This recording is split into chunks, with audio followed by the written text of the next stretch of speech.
Tizen is back in the news because it's the open source Samsung promoted OS that runs its new smartwatches.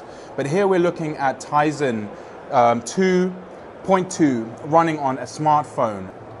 We're lucky that Samsung has allowed us to unhook this device so we can run through some of the UI features.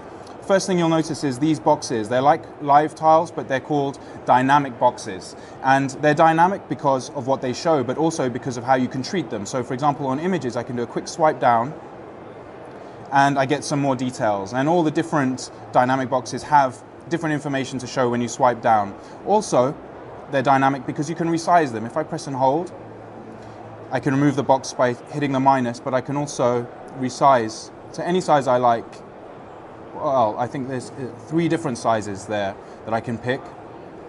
And that makes for a pretty flexible UI. If I scroll along, we're now looking at an app window.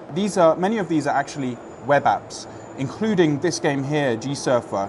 And a big part of Tizen is to be friendly with web apps and allow those web apps to run with native performance or close to native performance. So this game here is a traditional web app, but you should see decent high-res 3D graphics.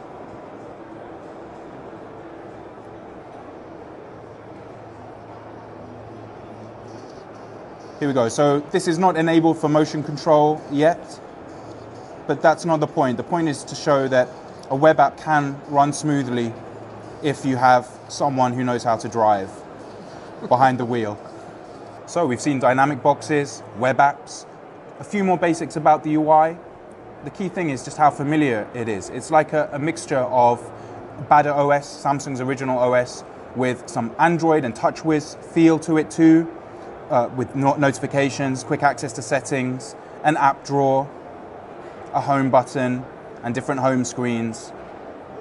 And this is all about Samsung demonstrating that it has a multi-OS strategy, that there's more options than just Google's Android. Samsung tells us that we should expect to see the first actual commercially available Tizen phone at some point before the end of the year. This has been Sharif for Engadget. Thank you for watching.